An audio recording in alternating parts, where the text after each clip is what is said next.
अक्सर हम सुनते हैं नाम में क्या रखा है, पर जब बात सत्ता के केंद्र की हो तो एक नाम सिर्फ नाम नहीं होता। वो एक पूरी सोच, एक फिलॉसफी में हो रहे बदलाव का प्रतीक बन सकता है। चलिए आज समझते हैं कि कैसे एक नाम का बदलना गवर्नेंस की एक नई दिशा की तरफ इशारा कर सकता है। तो जब किसी देश के पावर सेंटर का नाम बदला जाता है ना, तो ये बस एक साइन बोर्ड बदलना नहीं होता। ये एक बहुत बड़ा स्टेटमेंट होता है, एक इरादे का ऐलान। और भारत के प्रधानमंत्री कार्यालय परिसर का नाम बदलना एक ऐसी ही बड़ी और महत्वपूर्ण घटना है। तो असल में बदला क्या है और कहाँ? चलिए सीधा इसी नए डेवलपमेंट पर फोकस करते हैं, प्रधानमंत्री कार्यालय का नया कॉम्प्लेक्स। तो देखिए, सेंट्रल विस्टा रीडेवलपमेंट प्रोजेक्ट के बारे में तो हम सब जानते ही हैं।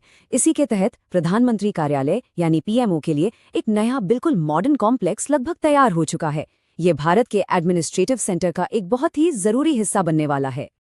इस बड़े से कॉम्प्लेक्स को पहले एग्जीक्यूटिव एनक्लेव कहा जा रहा था, लेकिन अब इसे एक नया नाम मिला है, सेवा तीर्थ।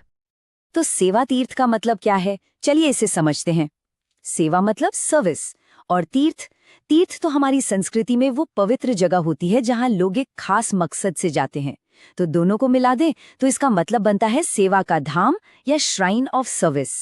एक बहुत गहरी भावना है इस नाम में। अब ये कॉम्प्लेक्स इतना जरूरी क्यों है? वो इस बात से पता चलता है कि यहाँ कौन कौन से दफ्तर होंगे। प्रधानमंत्री कार्यालय तो है ही, साथ में cabinet secretariat, national security council secretariat और इंडिया हाउस भी होगा। ये इंडिया हाउस जो है वो फॉरेन डिग्निटरीज के साथ हाई लेवल मीटिंग्स के लिए एक खास जगह होगी।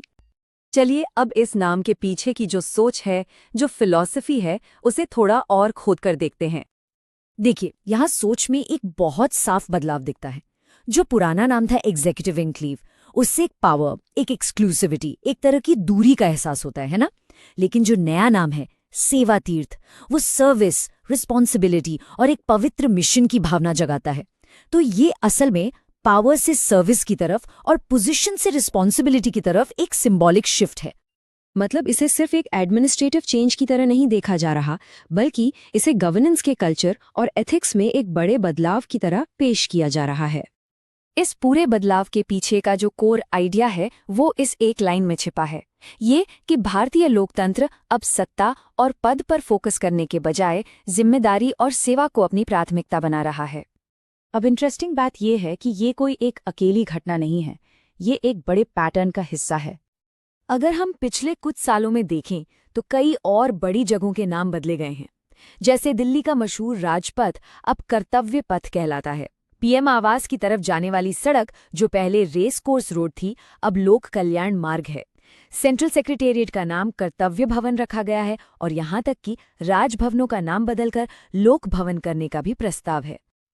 अब जिस इंस्टीट्यूशन की इतनी बात हो रही है, यानी पीएमओ, चलिए जरा उसे भी समझ लेते हैं। हाँ, तो सवाल ये है कि प्रधानमंत्री कार्यालय यानी पीएमओ आखिर करता क्या है, इसका काम क्या है? बिल्कुल आसान शब्दों में कहें तो पीएमओ एक तरह की स्टाफिंग एजेंसी है। इसका मेन काम है प्रधानमंत्री को उनके पॉलिटिकल और एडमिनिस्ट्रेटिव कामों को ठीक से करने में हेल्प करना। इसके काम क्या क्या हैं? प्रधानमंत्री को उनकी सारी जिम्मेदारियों में असिस्ट करना, अलग अलग मंत्रालयों के बीच कोऑर्डिनेशन बिठाना, स्टेट गवर्नमेंट्स के साथ तालमेल रखना और प्रधानमंत्री के लिए पब्लिक रिलेशंस को मैनेज करना। मतलब ये गवर्नमेंट की मशीनरी का एकदम सेंट्रल गियर है। तो इन सारी बातों को अगर हम जोड़कर देखें तो आखिर में हम क्या समझ सकते हैं?